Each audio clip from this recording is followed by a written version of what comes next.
Bonjour frères et sœurs, je vous salue dans le nom de Jésus-Christ de Nazareth. C'est toujours un plaisir de parler du ressuscité, du lion de la tribu de Juda. Je me présente, c'est votre humble serviteur, le frère Constant. Alors, le Seigneur m'a mis à cœur aujourd'hui de partager un sujet avec vous. Ce sujet, je l'ai intitulé « La prière exaucée de Salomon ». Et rapidement, on va aller dans la parole de Dieu, dans le livre de 1 Roi 3, à partir du verset 3. Je lis la parole du Seigneur. La Bible dit ceci, 1 Roi 3, à partir du verset 3. Salomon aimait l'Éternel et suivait la coutume de David, son père.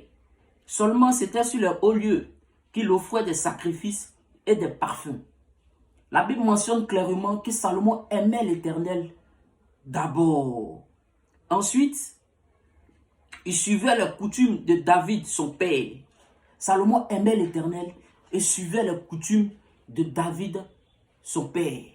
La première condition pour que le Seigneur exauce nos prières, c'est de l'aimer. Il dit, j'aime ceux qui m'aiment.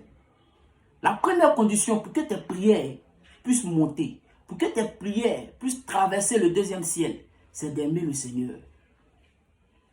Il est écrit dans le livre de Matthieu 22, à partir du verset 37 à 38, la Bible déclare que tu aimeras le Seigneur ton Dieu de tout ton cœur, de toute ton âme, de toute ta force, de toute ta pensée. Il y en a un deuxième qui lui est semblable. Tu aimeras ton prochain comme toi-même.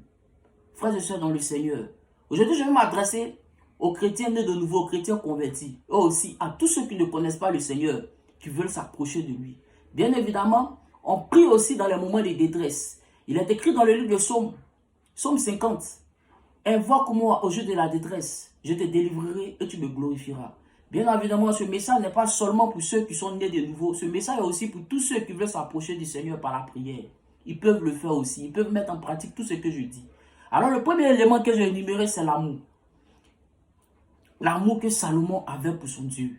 Il faut aimer Dieu de tout ton cœur, de toute ton âme, de toute ta force, de toute ta pensée. Aimer Dieu, les amis. Aimer Dieu, les frères. Aimer le Seigneur Jésus-Christ de Nazareth. Aimer le roi des rois. Aimez-le de tout votre cœur. Il dit aussi dans le livre de Matthieu, il dit nul ne peut servir 2 maîtres. Tu ne peux servir 2 maîtres. Soit tu vas t'attacher à un et tu vas mépriser l'autre.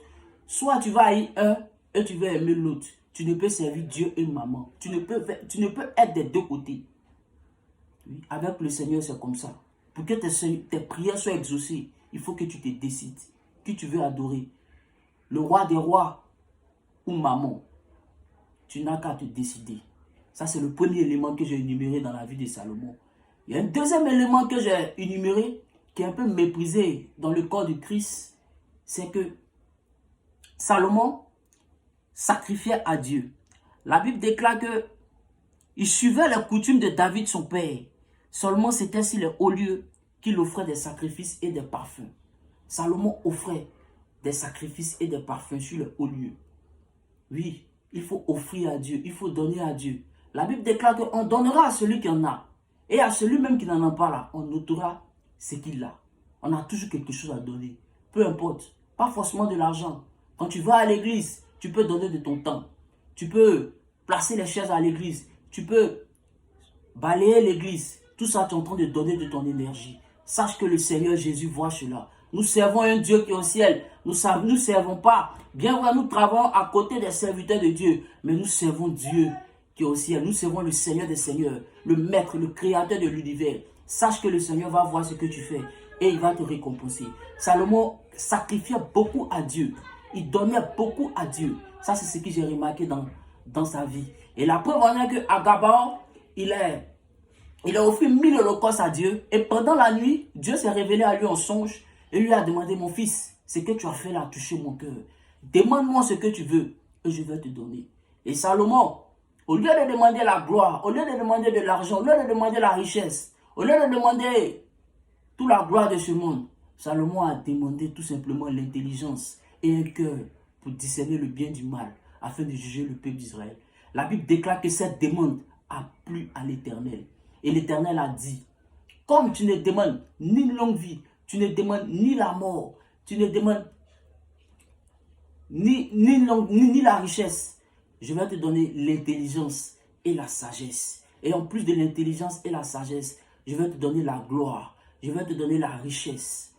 Et voilà ce que Salomon a fait. Et le Seigneur a fait de lui ce qu'il est aujourd'hui.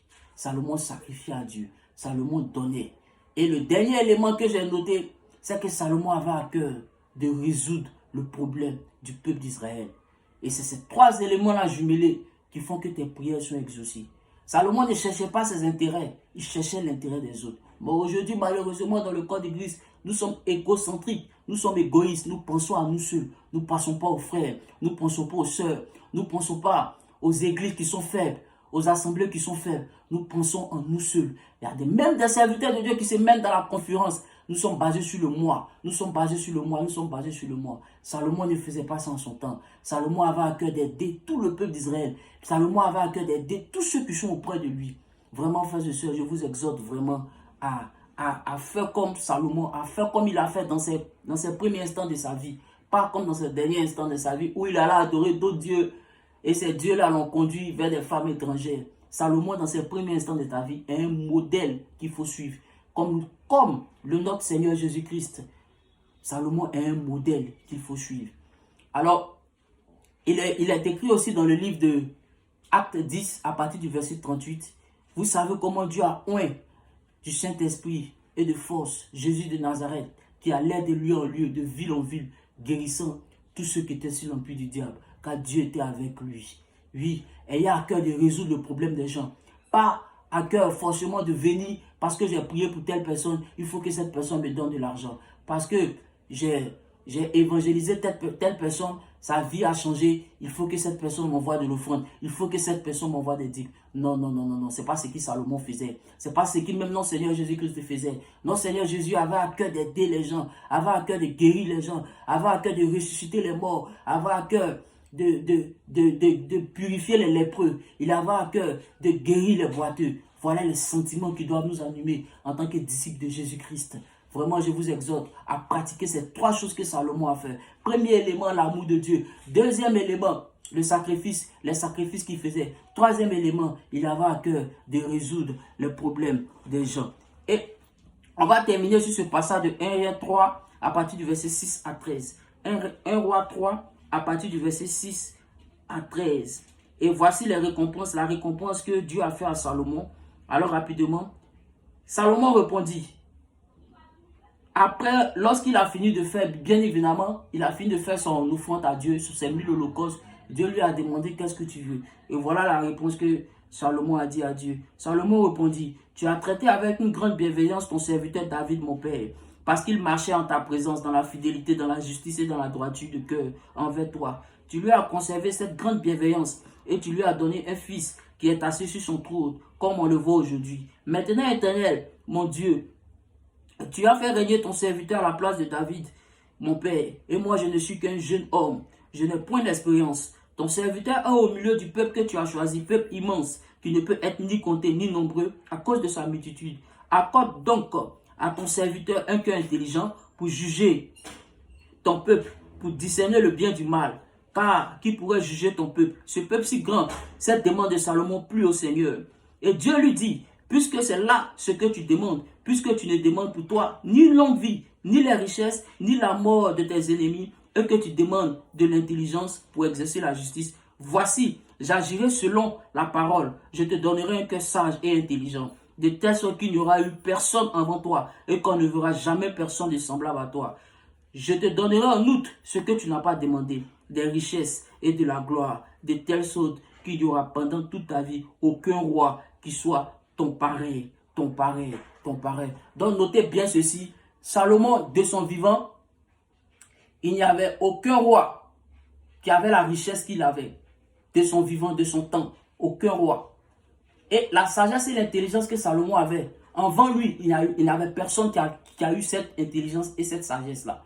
Et même il est écrit qu'après lui, il n'y aura jamais personne qui aura l'intelligence et la sagesse de Salomon. Waouh, waouh, waouh, waouh, waouh, waouh, waouh. La vie de Salomon est une vie à étudier, les frères. Je vous exhorte à étudier la vie de Salomon. Vraiment à rechercher des livres qui parlent seulement de Salomon et à lire. C'est très important pour notre développement personnel à nous. Vraiment, je vous exhorte dans le Seigneur. Excellente journée à vous. Que le Seigneur Jésus vous fortifie. Amen, amen, amen, amen, amen.